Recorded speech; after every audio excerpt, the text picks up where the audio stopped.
আলহামদুলিল্লাহ। উপস্থিত সম্মানিত অপ্রীততুল্য মুরব্বিয়া নিজাম, সমস্ত ভাইরা, পর্দার অন্তরালে অত্যন্ত সত্যি সরলা আবেদা সলেহা দিনদার ফরহাজদা মুত্তাকি আমার মা ও বোনেরা, আমার স্নেহের ছোট মনিরা, সকলকে জানাই আমার পক্ষ থেকে আন্তরিক মুবারকবাদ। মহান আল্লাহ রাব্বুল আলামিনের দরবারে শুকরিয়া জ্ঞাপন করি যে আল্লাহ তাবারক ওয়া তাআলা আমাদেরকে বিভিন্ন ঝামেলা থেকে পৃথক করে পবিত্র জুমার নামাজ আদায় করার জন্য অসংখ্য মানুষ থেকে যাচাই বাছাই করে অতি আদর করে অতি মায়া করে পবিত্র জুমার দিনে আসার এবং বসার, কোরআন ও হাদিসে আলোচনা শোনা এবং বলার মতো যে তৌফিক দিয়েছেন, সেই আল্লাহর দরবারে প্রাণ খুলে সবটুকু আবেগকে উজাড় করে অন্তরে অন্তঃস্থল থেকে সিংহের মতো গর্জিয়ে আছে আকাশ বাতাসকে মুখরিত করে এক বাক্যে এক সুরে কালিমাতে শুকর আদায় করে বলেন না আলহামদুলিল্লাহ। আল্লাহ রাব্বুল আলামিনের দরবারে শুকরিয়া জ্ঞাপন করি যে আল্লাহ রাব্বুল আলামিন আমাদেরকে পৃথিবীর ভিতরে শ্রেষ্ঠ জায়গা, আবারও শুকরিয়া জ্ঞাপন করছি। এই প্রচন্ড গরমের ভিতরে আল্লাহ রাব্বুল আলামিন যে আমাদের যে জুমা নামাজ পড়ার জন্য সুস্থতা রেখে অনেক মানুষ অসুস্থ হয়ে আছে, হাসপাতালে বেডে শুয়ে আছে, তাদের কাছ থেকে পৃথক করে আল্লাহ রাব্বুল আলামিন আমাদেরকে একত্রিত করেছেন, সুযোগ করে দিয়েছেন। সেই জন্য আবারও বলি আলহামদুলিল্লাহ। সম্মানিত হাজিরিন, আজকের আলোচ্য বিষয় হচ্ছে জান্নাতের বর্ণনা, জান্নাতের নাজ নিয়ামত, জান্নাতে কারা যাবে এবং জান্নাতের কি খাবার হবে, কি পোশাক হবে, জান্নাতের ঘরগুলো কেমন হবে এবং জান্নাতের ফল ফলাদি কেমন হবে, ঠিক আছে, সেই আলোচনা, ব্যাপক আলোচনা কোরআন কারিমের আমি অসংখ্য জায়গায় দেখলাম আয়াতে আল্লাহ রাব্বুল আলামিন ঈমানের সাথে সাথে আমলের সাথে সাথে বলতেছেন তাদের দেওয়া হবে জান্নাত। সুবহানাল্লাহ।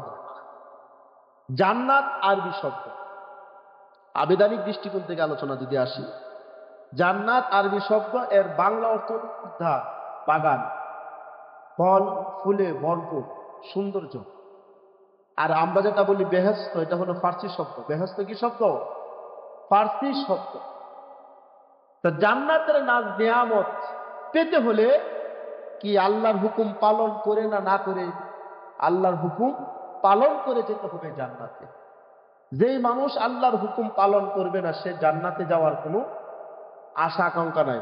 আমরা জানি প্রত্যেকটা মানুষই আমরা হুমকির আশাবাদী যে জান্নাতে যেতে চাই, জান্নাতের কথা আমরা শুনি, প্রত্যেকটা মানুষই আশাবাদী যে আমি জান্নাতের নাজ নিয়ামত ভোগ করতে চাই, জান্নাতে যেতে চাই। কিন্তু ইবাদতের ভিতরে আমাদের অনেক পিছিয়ে আছি, অনেক দূরে চলে আসছে। কিভাবে জান্নাতে আমরা যাব? জান্নাতে যেতে হলে জান্নাত মৃত্যুর পরবর্তী সময়ে, অর্থাৎ সেই জায়গা থেকেই শুরু হবে। মৃত্যুর পরের যে পরকালের সময়টা, সেখানে আপনি হিসাব নিকাশ করা হবে। একদল চলে যাবে জাহান্নামে, আরেক দল চলে যাবে জান্নাতে। মৃত্যু একবারই হবে। জান্নাতেরা জান্নাতে থাকবে, জাহান্নামীরা জাহান্নামে থাকবে। জান্নাতের নাজ নিয়ামত তারা ভোগ করবে। এই পৃথিবীর জমিনে যারা ভালো আমল করবে, ভালো কাজ করবে, তাদের জন্য আল্লাহ তাআলা এত জান্নাত রেখে দিয়েছেন, জান্নাতের নাজ নিয়ামত রেখে দিয়েছেন।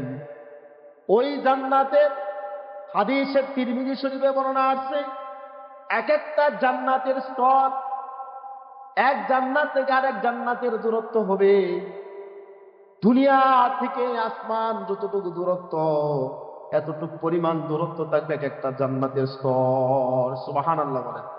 100 জান্নাতের স্তর থাকবে, আর প্রত্যেকটা স্তরের দূরত্ব হবে দুনিয়া থেকে আসমান যতটুকু দূরত্ব, ততটুকু দূরত্ব পরিমাণ জান্নাতের স্তর থাকবে। সুবহানাল্লাহ বলেন। সেই জান্নাতের যুবকগুলো 30 থেকে 33 বছর বয়সে জান্নাতের যাবে মানুষ। বয়স তখন যারা বৃদ্ধ অবস্থা মৃত্যুবরণ করছে, তারাও 30 থেকে জান্নাতি হলে 30 থেকে 33 বছরের যুবক হবে, যারা শিশু অবস্থায় জন্মগ্রহণ করেছে। আর হাদিসে দেখলাম 60 হাত লম্বা হয়ে জান্নাতে প্রবেশ করবে। 60 হাত লম্বা। কারণ কি? আদম আলাইহিস সালাম 60 হাত লম্বা ছিলেন, আর প্রত্যেকটা মানুষই সেই 60 হাত লম্বা হয়ে জান্নাতে প্রবেশ করবে। সুবহানাল্লাহ বলেন। 60 হাত লম্বা হয়ে যদি জান্নাতে প্রবেশ করতে, জান্নাতের দরজা আর ঘর কত বড় হইতে পারে? দুনিয়ার আমরা ভবন তৈরি করি, মসজিদ বানান আর বাড়ি বানান আর যাই বানান, মাদ্রাসা বানান, দুনিয়া ইট বালি এবং সিমেন্ট দিয়া, কুয়া দিয়া, পাথর দিয়ে আমরা দালান তৈরি করি, ভবন তৈরি করি, ঠিক কিনা? জান্নাতে ভবনগুলো হবে আপনার সোনা, চান্দি, এই সমস্ত দ্বারা ইট হবে, মণিমুক্তা দ্বারা। আপনার এই যে আমরা সিমেন্ট যে ব্যবহার করি, পাথর হবে মণিমুক্তা। এরপরে হলো জাফরানের ওই সমস্ত জিনিস দেয়া ইট দালানগুলো আপনার তৈরি করা হবে, জান্নাতের ভবনগুলো তৈরি করা হবে। আবার এই জান্নাতের ভবনগুলোতে আপনার সবুজ গালিচা থাকবে, বিশাল বড় বড় জান্নাত থাকবে এক একজনে। যে যেরকম আমল করবে সে সেরকম জান্নাত পাবে। সবচেয়ে আমল যার বেশি, আল্লাহর নৈকট্য বেশি হাসিল করবে, তার জন্য আল্লাহ তাআলা সর্বোচ্চ জান্নাত, জান্নাতুল ফেরদাউস দান করবেন। সুবহানাল্লাহ বলে। 8টা জান্নাত। জান্নাত কয়টি? 8টি। জান্নাতুল ফেরদাউস, জান্নাতুন নাঈম, দারুস সালাম, দারুল খুলুদ, দারুল কারার, দারুল মাকাম, জান্নাতুল আদান, এইভাবে 8টা জান্নাতের নাম আছে। আর জান্নাত 8টি, জাহান্নাম হলো 7টি। তা 8টা জান্নাতের ভিতরে সর্বোচ্চ জান্নাত হলো জান্নাতুল ফেরদাউস। এই জান্নাতুল ফেরদাউসের স্তর কারা যাবে? একেবারেই আল্লাহর নবী যারা আছে, নবীরা, এবং শেয়ার করে আপনার যাদের আমলের পরিমাণ আরো বেশি হবে, নবীদের পরে স্থান সাহাবাই কেরাম, তাবিঈন, এরপরে উলামাই কেরাম যারা বা দুনিয়ার মানুষ যারা ভালো আমল করবে, তারা ওই সমপরিমাণ সে জান্নাতে স্থান তারা পাবে। জান্নাতের নাজ নিয়ামতের কথা মহান আল্লাহ রাব্বুল আলামিন কুরআন কারীমের ভিতরে বিভিন্ন জায়গায় আল্লাহ বলেন, ইন্নাল্লাযীনা আমানু ওয়া আমিলুস সলিহাত। নিশ্চয়, ইন্নাল্লাযীনা, নিশ্চয় যারা, আমানু ঈমান এনেছে, ওয়া আমিলুস সলিহাত, আমল সলে করেছে, নেক কাজ করেছে। ঈমান আনার পরে শেষ নয়, ঈমান আনার পরে আমল করেছে, নেক কাজ করেছে। আল্লাহ বলেন, কানাত লাহু, তাদের জন্য রয়েছে জান্নাত, জান্নাতুল ফেরদাউস। সুবহানাল্লাহ বলেন। খালিদিনা ফিহা, সেই জায়গায় একদিন নয়, 2 দিন নয়, চিরস্থায়ী জান্নাতে অবস্থান করবে। ভাইরা আমার, আল্লাহ রাব্বুল আলামিন আরেক জায়গায় বলেন, ওয়াল্লাযীনা আমানু ওয়া আমিলুস সলিহাতি উলাইকা আসহাবুল জান্নাহ হুম ফিহা খালিদুন। আল্লাহ বলে, ওয়াল্লাযীনা আমানু, যারা ঈমান আনয়ন করবে, ঈমান আনার পূর্বে, ওয়া আমিলুস সলিহাত, আমল সলে করবে, নেক কাজ করবে, ভালো ভালো কাজ করবে, নামাজ পড়বে, রোজা রাখবে, হজ করার সামর্থ্য থাকলে হজ করবে, যাকাত দেওয়ার সামর্থ্য থাকলে যাকাত দিবে, দান করবে। এরপরে যারা অন্যান্য নেক আমলগুলো করবে, উলাইকা আসহাবুল জান্নাহ, আল্লাহ বলেন এরাই হলো জান্নাতের অধিবাসী। সুবহানাল্লাহ বলেন। উলাইকা আসহাবুল জান্নাহ হুম ফিহা খালিদুন, সেখানে তারা চিরস্থায়ী অবস্থান করবে। সুবহানাল্লাহ বলেন। ও ভাইরা আমার, আল্লাহ বলেন, ইন্নাল্লাযীনা আমানু ওয়া আমিলুস সলিহাতি লাহুম জান্নাতুন তাজরি মিন তাহতিহাল আনহার যালিকাল ফাওজুল কাবীর। আমার আল্লাহ রাব্বুল আলামিন বলতেছেন, যারা ঈমান আনার পরে আমল করবে, নেক আমল করবে, তাদের জন্য রয়েছে জান্নাত। শুধু জান্নাতই থাকবে না, জান্নাতের তলদেশে থাকবে নহর সমূহ। সুবহানাল্লাহ বলেন। নদুর মধুর নহর, সর্বদুর নহর, পানির নহর, বিভিন্ন নহর থাকবে জান্নাতের তলদেশে। মুফাসসিরিনে কেরাম তাফসীর করেছেন, এই জান্নাতের তলদেশে আপনার প্রাসাদের যে ভবনটার মধ্যে অবস্থান তারা করবে সেটার নিচে থাকবে আপনার নহর, বিভিন্ন ধরনের নহর থাকবে, মধু পানি এবং সালসাবিল নামে ঝর্ণার পানি সেখানে থাকবে। শুধু তাই না, সে এখানে এবং জান্নাতের গাছের নিচে এগুলো প্রবাহিত থাকবে। সুবহানাল্লাহ বলেন। এবং তাদের জন্য একটা বড় সাফল্য। ও ভাইরা আমার, জান্নাতের অধিবাসী যারা হবে তাদের জন্য আল্লাহ তাআলা হরেক রকমের খাবারের ব্যবস্থা করে দিয়েছেন। বিভিন্ন রকমের খাবার তারা খাবে।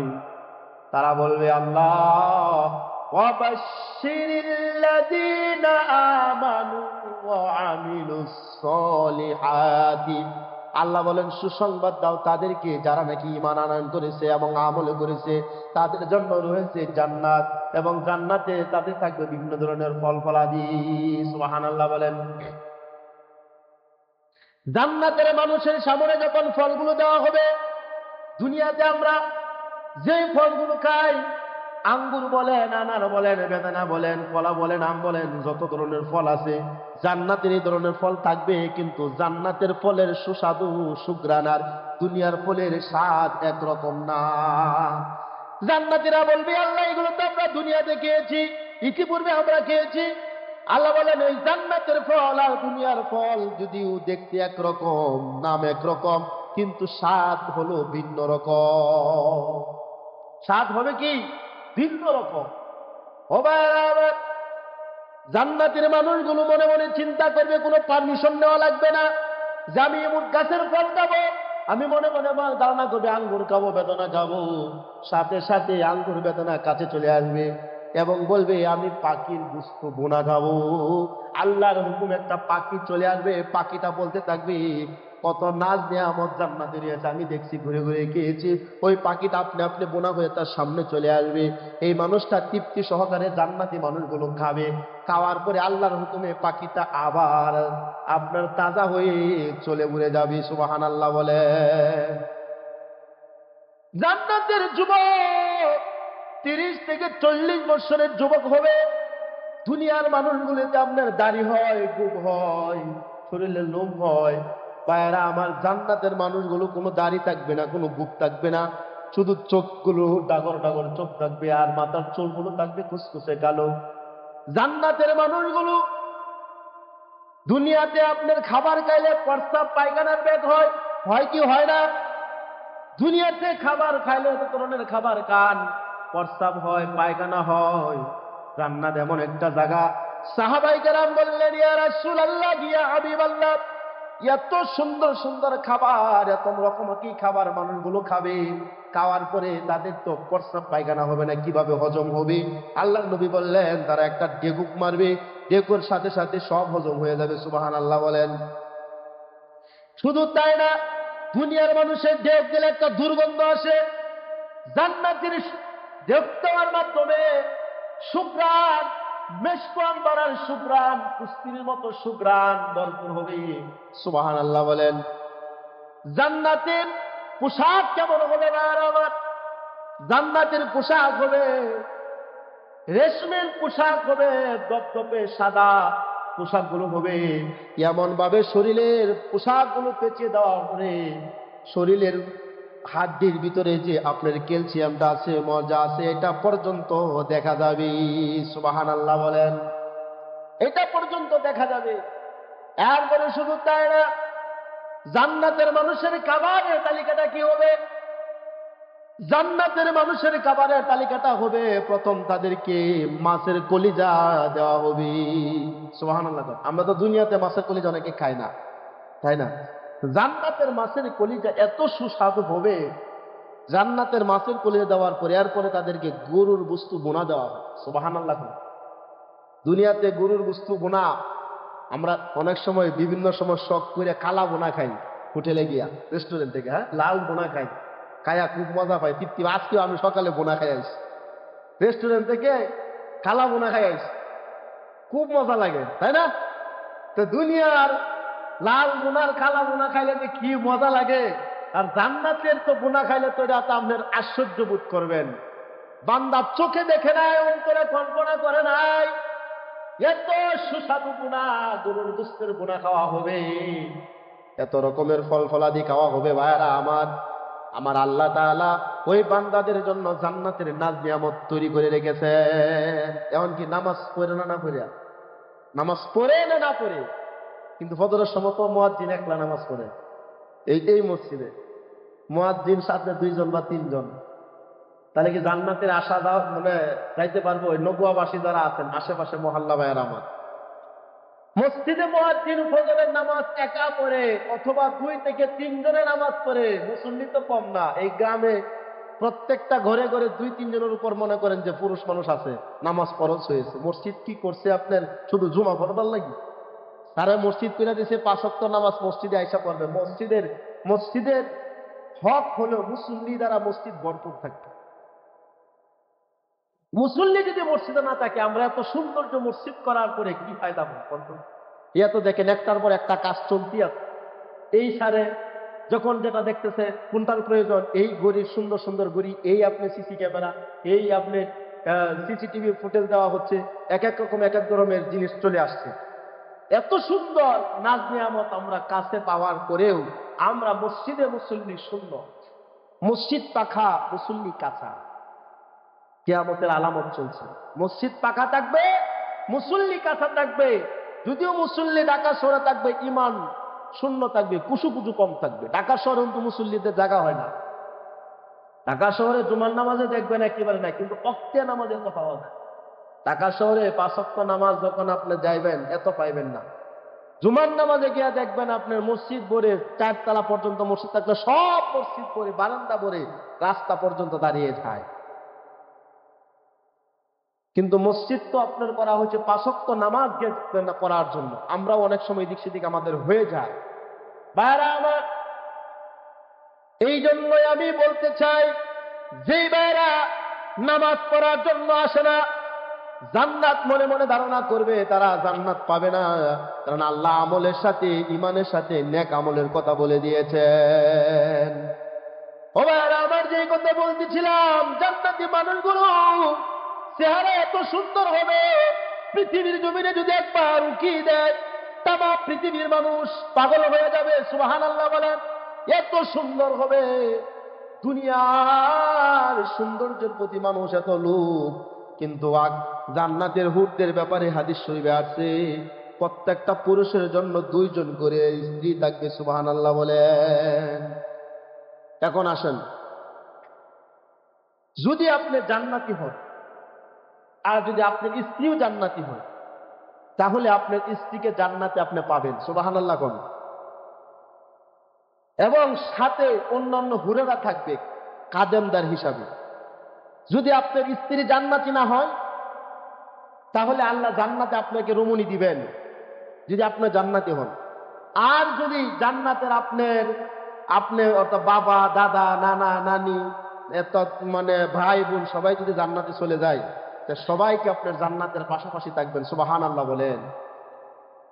এখন আসেন, দুনিয়ার যে নারীরা মারা যাবে, জান্নাতে যখন তাদেরকে রাখা হবে, হুরদের ব্যাপারে আল্লাহ নতুন করে তাদেরকে আবার সৃষ্টি করবেন।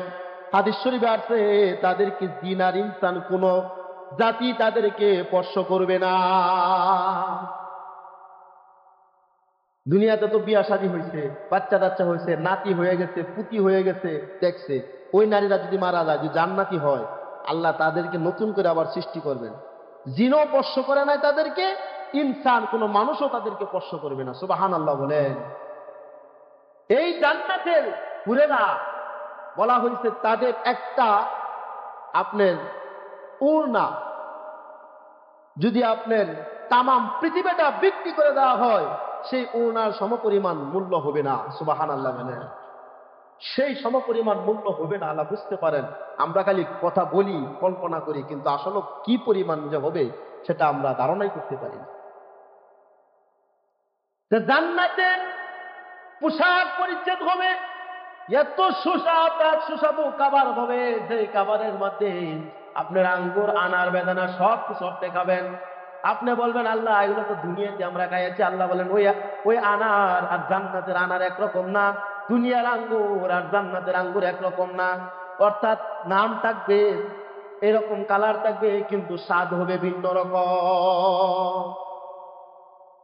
বারাবার জান্নাতের মানুষগুলো এত পরিমাণে তাদের চেহারার প্রতি দৃষ্টি মানুষের পড়বে, তাদের চোখগুলো থাকবে ডাগর ডাগর, চোখগুলো তাদের থাকবে, চেহারাগুলো এত সৌন্দর্য হবে, 70 গজ কাপড় পেঁচিয়ে দেওয়ার পরে তাদের শরীরের আপনার হাড়ির ভিতরে মর্যাদা দেখা যাবে। সুবহানাল্লাহ বলেন। আমার আল্লাহ রাব্বুল আলামিন কুরআন কারীমে বিভিন্ন জায়গাতে আল্লাহ বলেন, আরেক জায়গা বলেন ওয়াসিকাল্লাযীনা তাকাউ রাব্বুহুম ইলাল জান্নাতি যুমারা হাত্তা ইযা জাউহা ওয়া ফুতিহাত আবওয়াবুহা وقال لهم خزنتها سلام عليكم طبتم فادخلوها خالدين وسق الذين اتقوا, যারা আল্লাহ রাব্বুল আলামিনকে ভয় করবে, সর্বদিক থেকে যারা আল্লাহকে ভয় করবে, নাফরমানি করবে না, গোপনে কোনো পাপ কাজ করবে না, সব ক্ষেত্রে আল্লাহকে ভয় করবে, চাকরির ক্ষেত্রে ওই জায়গায় দায়িত্ব সঠিকভাবে পালন করবে, ব্যবসা বাণিজ্যের ক্ষেত্রে ওজন কেউ কম দেবে না, জমিনে একজনের জমিনের সাথে আরেকজনের জমিন থাকবে, সেই জায়গায় আয় খেটে আপনার বেশি তার জমিনটা বৃদ্ধি করবে না, কারো হক নষ্ট করবে না, মেনে নেবে না, আল্লাহকে সব জায়গায় সে ভয় করবে। শুধু ভয় মসজিদের ভিতরে নয়, নামাজ পড়লাম মসজিদ থেকে বাইর হয়ে গেলাম, শেষ দুনিয়া, এরপরে গিয়ে আপনার উল্টা পাল্টা কাম শুরু হয়ে যায় বাহিরে, হয় কি হয় না? নামাজ পড়া মসজিদ পর্যন্ত আমরা আসি ভালো, মসজিদে শেষ, নামাজও শেষ, যেই সেই লোহারে পিটাইলে যেমন আপনার যেই সেই হয়, আমরা মুসল্লিদের অবস্থা এরকম। নামাজ এন পড়ে জায়গায় দেখবেন কাঁচাহান মাইরা দাগি করছে জমিনের কাজে, আসেন না, আসে না নাই? অর্থাৎ ফরজ তরক করছে না? হ্যাঁ, নামাজ হান পড়িয়া পর আরেকজনের পাশায় কেমনে হাইলা দিব এই চিন্তা ফিকির করে, আসে না নাই? গ্রাম্য ভাষা বললাম। হ্যাঁ, কি এর নামাজটা আমরা পড়ি, কালী মসজিদে আইলাম আর যে হাইলাম গুছাইলাম। ভাইরা আমার চিন্তা করছেন, ওয়াসিকাল্লাযিনা তাকাউ ইলা রাব্বিহিম জান্নাতি যুমারা, আল্লাহ রাব্বুল আলামিনকে যারা ভয় করবে আল্লাহ তাদেরকে জান্নাতের স্বাগতম জানায়া জান্নাতে তাদেরকে ঢুকাইবেন। জান্নাতবাসীরা তাদেরকে জান্নাতের অর্থাৎ তাহারক্ষী ফেরেশতারা তাদেরকে সালামুন বলবে, শান্তি তোমাদের উপর বর্ষিত হোক, তাদের উপর শান্তি বর্ষিত হোক বলতে থাকবে, অভ্যর্থনা জানায় তাদেরকে জান্নাতে নিবে এবং জান্নাত দরজা সমূহ খুলে দেওয়া হবে, প্রত্যেকটা দরজা জান্নাতের খোলা থাকবে। তাদেরকে বলা হবে, এক জান্নাতের সাক্ষাৎ বলে আসসালামু আলাইকুম, সালাম দিবি, আলহামদুলিল্লাহ বলবে, সুবহানাল্লাহ তাসবিহ তারা পাঠ করবে, এছাড়া আর কোনো বেহুদা কথা হবে না। দুনিয়াতে তো আমরা নানান ধরনের বেহুদা কথাবার্তা বলি, জান্নাতে কোনো বেহুদা কথা নাই, অশ্লীলতা নাই, গালিগালাজ নাই, কিচ্ছু নাই। সালাম দিবে, আসসালামু আলাইকুম, আপনার উপর শান্তি বর্ষিত হোক, ওয়ালাইকুম আসসালাম, আপনার উপর শান্তি বর্ষিত হোক, কথাবার্তা শেষ আলহামদুলিল্লাহ, সুবহানাল্লাহ, এরকম প্রশংসা তারা করবে। সুবহানাল্লাহ বলেন। প্রিয় ভাইরা আমার, ওই জান্নাতের মালিক হতে হলে 5 ওয়াক্ত নামাজ সঠিকভাবে আদায় করতে হবে, তাহলে আপনি আমাকে জান্নাতের ফয়সালা দিবেন, জান্নাতে পাঠাবেন।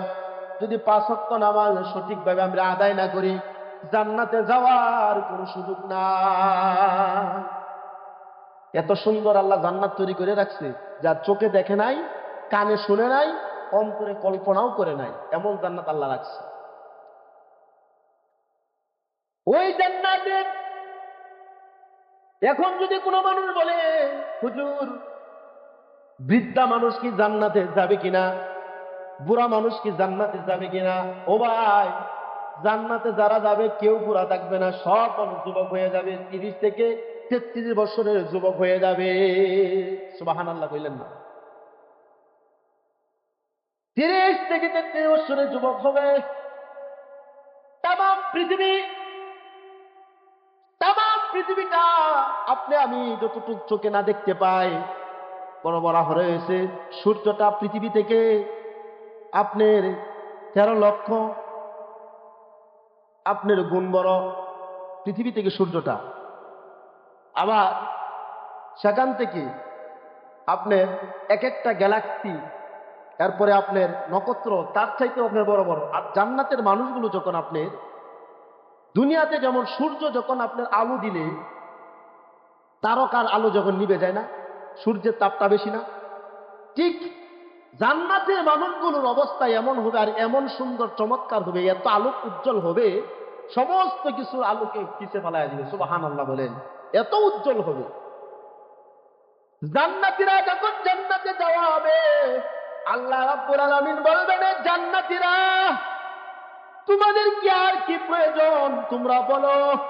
জান্নাতীরা বলবে, আল্লাহ আমাদের আর কোনো কিছু প্রয়োজন নাই, আপনি আমাদেরকে জাহান্নাম থেকে জান্নাতে দিলেন, আপনি আমাদেরকে জান্নাতের নাজ নিয়ামত দিলেন, আমাদের জান্নাতের সব কিছু আমরা পাইলাম, আল্লাহ আমাদের আর কোনো কিছু প্রয়োজন নাই, আমরা তো সব কিছু পেয়ে বেলাইছি।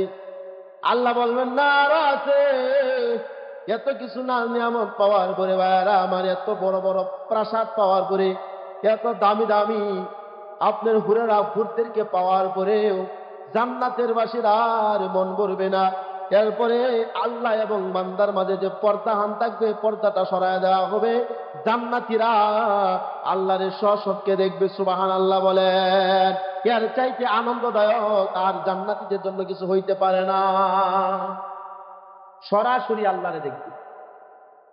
পূর্ণিমার চাঁদের মধ্যে যখন আমরা দেখতে পাই, কোনো ভিড় নাই, সংকীর্ণতা নাই, সুস্পষ্ট ভাবে যখন আমরা দেখতে পাই, ঠিক জান্নাতেও মানুষগুলো আল্লাহ রাব্বুল আলামিনকে সেইভাবে তারা দেখতে পাবে, কোনো ভিড় নাই, সংকীর্ণতা নাই। সুবহানাল্লাহ বলেন। জান্নাতের নিয়ামত আলোচনা বলে শেষ করতে পারবো না। হাদিস শরীফে আছে, একটা জান্নাতের গাছ হবে, এইটার গাছের যে শাখা প্রশাখাটা হবে, পরিধি হবে। আমরা দুনিয়াতে গাছ লাগালে শাখা প্রশাখা পরিধি হয় না, আমরা তো ধারণা করি একটা রেন্ডি গাছ চাইতে শাখা প্রশাখা বেশি হয়, একটা মোটামুটি 1 কাঠা 2 কাঠা জায়গা নিয়ে শাখা প্রশাখা হয়, এরকম হয় না? আমার স্বচক্ষে আমি দেখা, আপনারা অনেকে দেখছেন, মুরব্বীরা বলতে পারবেন, মাইমিসিং জুট মিলে বিশাল বড় বড় গাছ ছিল, রেন্ডি গাছ। আমার আব্বু হুজুরে জুট মিলে চাকরি করছে, সরকারি চাকরি করে 19 বছর, সরকারের পেনশন কিছু দিল, তখন বিদায় করে দিল তাদেরকে। আমি দেখছি ছোট সময় বিশাল বড় বড় রেন্ডি গাছ, এখনো আছে কিছু। এই গাছগুলো শাখা পোশাখা অনেক দূরে গেছে না? এই গাছের ডাল শিকড় দ্বারা হুমতুরি মানুষে আপনার খাট তৈরি করছে। একটা গাছ বিক্রি করছিল 7,25,000 টাকা। যখন আপনার বিএনপি সরকার আমলে গাছ যখন মিল যখন বিক্রি করে দেওয়া হলো, তখন গাছ সবকিছু বিক্রি করে দেওয়া হলো। এই গাছের শিকড় দিয়া মানুষে আপনি খাট বানাইছে, শিকড় দিয়া। এ বড় বড় গাছ ছিল, এখনো কিছু আছে। রেন্ডি গাছ সবচেয়ে বড় হয় এবং এটা সারি হইলে আস্তে আস্তে আপনার এটা আবার মরিয়া যায়, নাকি বেশি সার হইতে হইতে এখনো গাছ আছে। তো বলতে চাচ্ছি, জান্নাতের গাছ শাখা প্রশাখাটা এত হবে, একটা তেজি ঘোড়া দিয়া 100 বছর পর্যন্ত ভ্রমণ করবে, সে জান্নাতের গাছের শাখা প্রশাখা ঘুরে শেষ করতে পারবে না। সুবহানাল্লাহ বলে।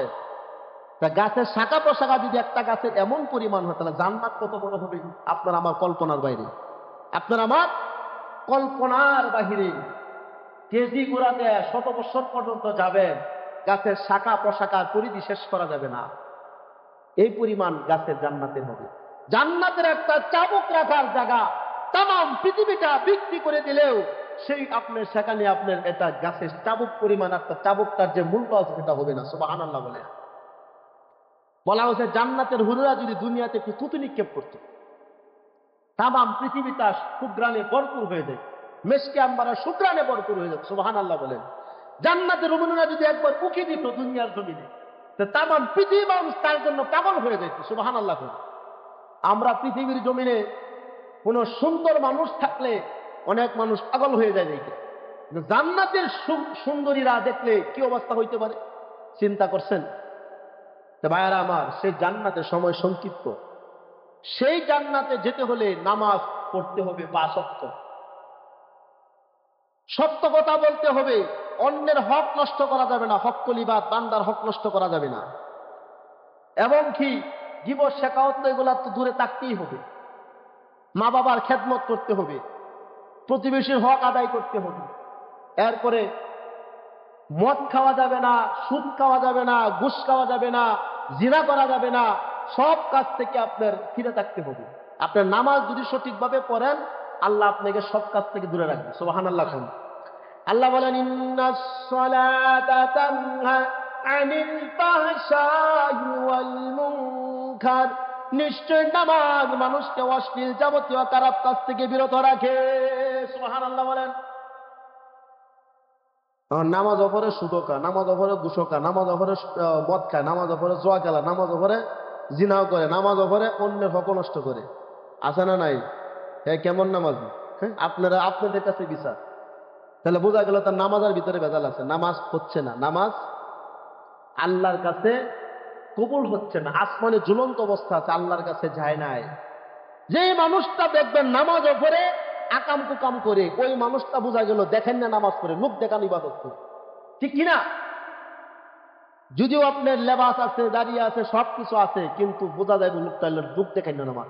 ফাওয়াইলুল লিল মুসাল্লিন, এমন কতগুলো মুসল্লি আছে আল্লাযীনা হুম ইউরাউন, তারা মানুষদেরকে দেখায় নামাজ পড়ানো, আমি নামাজ পড়তেছি। প্রকৃতপক্ষে নামাজি মানুষ অন্যের হক নষ্ট করবে না, কারো 1 টাকা ঠকাইবে না, নিবে না। প্রকৃতপক্ষে ভালো নামাজি মানুষ সুদ খাইবে না, ঘুষ খাবে না। ভাইরা আমার, সমাজে তো বিভিন্ন প্রক্রিয়া সুদ চলছে। সুদের 73টা গুনাহ। কতটা গুনাহ? সুদের 73টা গুনাহ দিতে সর্বনিম্ন গুনাহ হচ্ছে আপন মার সাথে জিনা করা। নাউজুবিল্লাহ বলে না, জিনা কি? অপকর্ম করা। এটা সমাজে বেশি চলছে। যদি বলা হয় শুকরের গোশত যদি কেটে দেওয়া হয়, আপনারা খাবেন? খাইবেন না। শুকরের গোশত কি খাবেন? এটা একবার না করছে খাওয়ার জন্য, এটা হারাম। আর সুদ খাবার জন্য না করছে কত? 70 বা 73টা গুনাহ সুদের। সর্বনিম্ন গুনাহ হচ্ছে আপনার মার সাথে অপকর্ম করা। নাউজুবিল্লাহ বলেন। এটা সমাজে সবচেয়ে বেশি চলছে। মানুষ, আপনি বিপদে পড়েন, আমি বিপদে পড়ি, যদি বলি যে ভাই আমারে আপনি 10,000 20,000 টাকা একটু হাওলাত দেন তো, টেহা তো বলতে ভাই টেহা নেই। এর না টাকার একটা, যে না দেওয়ার একটা কারণ আছে, যে টাকা যে দিল, এরপরে টাকা যখন পরিশোধ করে, যে বেড়া দিছে এ বেড়া দফা শেষ। জুতার পায়ের স্যান্ডেল পর্যন্ত ছিঁড়ে যায়, কিন্তু টাকা আর তুলতে পারে না। যে টাকা ধার দেয় সে বেড়া বেশি লজ্জা বোধ করে, আর যে টাকা নেয় সে বুক ফুলাইয়া চলে। সমাজ এরকম কারণ, এই জন্য কর্জে হাসানা উঠে গেছে। কর্জে হাসানা দেওয়া যে কত বড় সবের কাজ। আপনি মুসিবতে পড়ছেন, বিপদে পড়ছেন, আপনার 10,000 20,000 টাকা কর্জে হাসানা যদি আমি উপকার করতে পারি, এর মতো সবের কাজ আর নাই। এটা আল্লাহকে কর্জে হাসানা দেওয়া হলো। কিন্তু আজকে সমাজে এটা উঠে গেছে, এই যে টাকা একবার নিলে পরে আপনি লেনদেন করে মানুষ চিনবেন। আমি বলে দিচ্ছি, লেনদেন করার মাধ্যমে মানুষ চিনতে পারবেন। যদি লেনদেনে ভেজাল থাকে, বুঝলেন টুকটা ভেজাল। যে ব্যক্তির লেনদেন সঠিক, সেই ব্যক্তি বুঝতে পারেন লোক সঠিক, লোক ভালো। লেনদেনের মাধ্যমে আপনার পরিচয় কিনা যায়, মানুষ কোন তরফার, কোন তরিকার, অর্থাৎ আপনার কোন স্তরের মানুষ। লেনদেনের মাধ্যমে, টাকা পয়সার মাধ্যমে আত্মীয় স্বজনের সম্পর্ক নষ্ট হয়ে যায়, হয় কি হয় না? ভাই ভাইয়ের সম্পর্ক নষ্ট হয়ে যায়, হয় কি হয় না? ভাই বোনের সম্পর্ক নষ্ট হয়ে যায়, হয় কি হয় না? অনেক সমাজে প্রমাণ আছে এইগুলো। সেই জন্যই বলতে চাচ্ছি ভাই, কর্জে হাসানা আমরা দেই না, না দেওয়ার মানে একটাই, আমরা সঠিকভাবে এটা পরিশোধ করতে পারি না। এরপরে যদি বলে ভাই টাকা লাগবে 20,000, তোমার সুদের উপর দেমনে মাসে মাসে এত টাকা দিব না, তাহলে কোনো দেওয়ান যাবো আছে। আসল টাকা না দেও, মাসে মাসে তো সুদ দিতে আছে, এই আসল টাকার বেশি সুদ দিতে দিতে তার দফা শেষ। বিভিন্ন এনজিও আছে না, আজকে তো সমাজ এনজিও বেড়ে গেছে। এনজিওরা পুরুষদেরকে টাকা দেয় না, দেখবেন বেশিরভাগই মহিলাদেরকে টাকা দেয়। এনজিও সংস্থাগুলো, ও তাদের কাছ থেকে টাকা কালেকশন করতে সুবিধা হয়। মহিলারা করবে কি, টাকা দেওয়ার সময় ওই তো মুরগি বেচবো, নাহলে ডিম বেচবো, নাহলে চাউল বিক্রি করবো, যেমনি বিক্রি করে হইলেও আপনি পরিশোধ করবো। এনজিওরা সবচেয়ে মানুষকে বেশি হারাম করে বানাচ্ছে, সবচেয়ে বেশি আপনার করছে, হারামের দিকে নিয়ে যাচ্ছে। চক্রবৃদ্ধি হারে সুদ দেওয়া হচ্ছে। আপনি যে টাকা আনছেন তার থেকে ডাবল টাকা আপনি তাদেরকে দিচ্ছেন। ভাইয়েরা আমার, এগুলো থেকে আপনার দূরে থাকবেন যতটুকু সম্ভব। আপনার ইবাদত কবুল হওয়ার পূর্ব শর্ত হলো হালাল রিজিক অন্বেষণ করা। একটু কষ্ট করেন, একটু খাবার কম খান, পড়া কম পড়েন, একটু আপনার এত গুসপাত খাওয়ার দরকার নাই। আপনি শুটকি মাছ দেখান, চাপা ভর্তা দেখান, এরপরও শান্তি আছে। ঋণ করেন না, ঋণের খুব বড় জ্বালা। হাদিস শরীফে আছে আল্লাহর কাছে এটা যে মোনাজ, আল্লাহ 1 টাকা ঋণ টাকা পর্যন্ত তুমি আমার দুনিয়ার জমিন থেকে উঠাইও না। ঋণ যে কত বড় বোঝা, ঋণ আপনার এটা মারাত্মক বিষয়। আপনি ঋণ করছেন, ঋণ পরিশোধ করতে না পারলে আপনি যা আমল করছেন এই সব আমল তার হাসরের মাঠে দিয়ে দিতে হবে। এই আমল, এই আলোচনা করার সময় এখানে নাই। এই জন্য ভাইয়েরা আমার, মোট কথা একটাই, আলোচনা করি যে আমরা যে আলোচনাগুলো করি আমল করার জন্য করি।